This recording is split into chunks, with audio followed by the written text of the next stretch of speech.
If these train stations really were built in the 1800s, then we may be misunderstanding what that century could actually construct.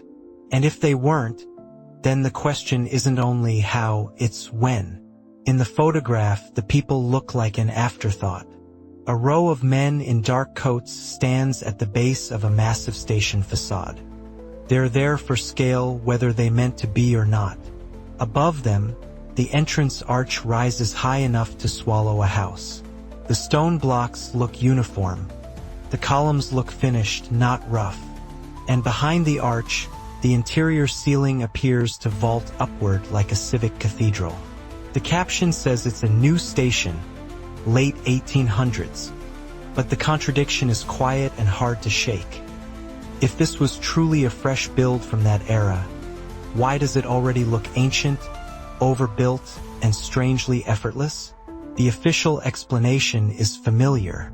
Rail stations were the pride of expanding nations. Cities wanted monuments, not sheds. Wealth, immigration, and industry demanded large terminals. Engineers used brick and stone because steel was expensive and labor was cheap.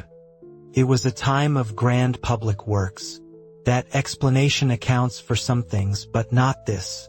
What's missing here is process. Where are the intermediate stages that match what we're seeing?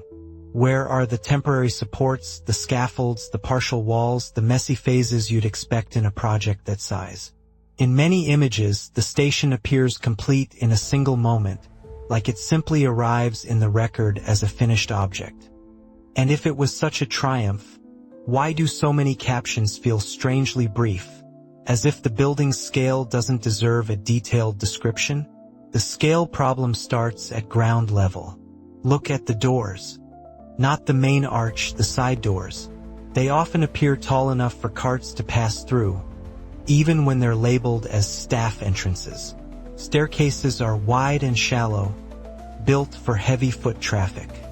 Waiting rooms, in surviving floor plans, look oversized compared to the populations of some towns at the time. Even the furniture in certain interior photos feels small against the volumes of the rooms. Benches sit under ceilings that seem designed to hold heat and sound in a controlled way. Ticket windows look like small cutouts in thick masonry, more like a fortress than a storefront. The question isn't whether builders could make big things. It's why these features appear functional at a scale that suggests usage patterns we don't fully see in the surrounding context. Then you notice the materials. In close-up photographs, some station walls show stone blocks that appear consistently cut, with tight joints. The repetition looks industrial. In some places, the ornamentation is not random decoration. It's modular. Patterns repeat across arches and cornices as if they were produced from standardized templates, then assembled. You can call it craftsmanship, and maybe it is, but it raises another question. If this level of standardization existed, why is the supporting manufacturing story so faint? Where are the quarries, the cutting facilities, the transport logs, the procurement records that match the volume of material implied by these buildings? Once you notice it in one place, it becomes harder to ignore elsewhere. You start seeing the same station language across different regions. Enormous central arches, symmetrical wings, tall windows stacked in repeating rows, and domes or tower elements that look more ceremonial than necessary. Some stations resemble palaces. Others resemble courthouses. A few resemble something older than rail itself, as if the tracks were laid up to an existing monument. And then the Tartaria label enters the conversation, not as an answer, but as a tag people use to group the feeling these places give off. A sense that the architecture doesn't match the timeline it's assigned. Not proof, just a pattern that keeps showing up. In some cities, the station sits beside older-looking masonry buildings with similar arches and stonework. In others, the station is the only structure of its kind, surrounded by simpler construction. Either way, the station tends to dominate the landscape. If these were built quickly during rail booms, Why do they often appear stylistically complete, like they belong to a longer architectural tradition? The archive doesn't settle it, complicates it. You can find dates. You can find inauguration announcements. You can find postcards. But when you look for the deeper layer, engineering drafts, procurement details, construction photographs that show progress, there's often less than you'd expect. Some plans survive as clean diagrams, not working drawings. Some reports speak in broad totals, not itemized realities. In certain cases, the same building is described differently across different sources, as if the authors weren't looking at the same object. This doesn't mean someone is hiding anything. Archives lose things. Fires happen. Offices relocate. Catalogs get simplified. But what's missing here is consistency. Big projects usually generate big paper. These stations sometimes feel like they generated less paper than smaller, more ordinary buildings built in the same era. Then there's the strange habit of renaming. A station that appears in early sources under one name shows up later under another. A terminal becomes a depot. A grand hall becomes a renovated lobby. The words shift, and with them the implied history shifts too. And the more you track those shifts, the more you find that the station's early identity becomes harder to pin down, even as the building remains physically present. At some point, the record seems to change tone. Early images focus on the grandeur, the facade, the arches. Later images focus on functionality. Platforms, signage, schedules. The station becomes background. In some places, parts of the structure are removed, simplified, or covered. Ornament is stripped. Windows are blocked.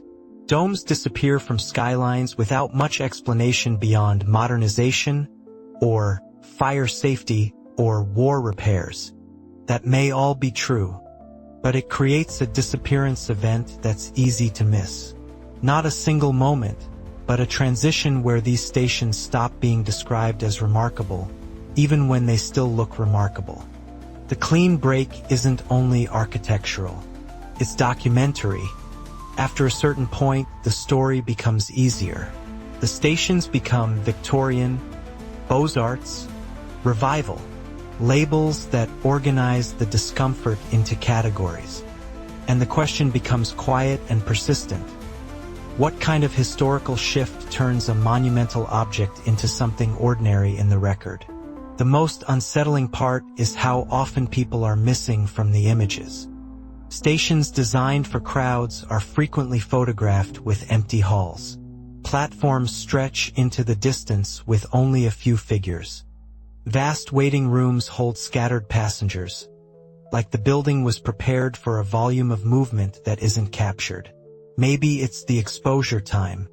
Maybe photographers preferred clean compositions. Maybe the crowd was elsewhere. But the emptiness keeps returning. And it raises a human question, not an architectural one. If these spaces were built to manage mass flow, where is the evidence of that flow at the moment the camera was there? And if the flow existed, why does it feel under-recorded compared to the scale of the infrastructure? This is where impossible to build in the 1800s becomes less of a claim and more of a pressure point. Because the stations do exist. The stone exists. The arches exist. The engineering exists. The question is not whether people could build impressive things. They did. The question is why some of these stations look like they were designed from a mature template, repeatable, standardized, confident, while the surrounding documentation feels thin, inconsistent, or strangely indirect. If a project is truly new, it usually leaves a trail of problems. Cost overruns, material shortages, structural revisions, public arguments, contractor disputes, delays, failures, fixes. In some station histories, you find that. In others, the story reads like a smooth legend. Planned, built, opened, celebrated. As if friction wasn't part of the process. So the uncomfortable questions sit in the gaps. Were these stations built exactly when we're told? Or were they completed, adapted, or repurposed from something already standing? If they were built from scratch, why do so many appear to share the same design language across distant regions, like a system rather than a local project? If the paper trail is incomplete, what else would we expect to be missing from the same period? And when later eras simplify, rename, or remodel these buildings, are they improving them or translating them into something easier to explain? There's no clean ending to this, because the objects stay still while the story around them keeps moving. A station can outlive its paperwork, can outlive its architects. It can even outlive the reason it was built at that scale. And when that happens, history tends to do something subtle. It stops explaining the building and starts explaining around it. If you've noticed a station like this where you live, or you found an early photo that doesn't match the official timeline, you can leave it in the comments. And if you want to stay close to this investigation, you can like the video and subscribe.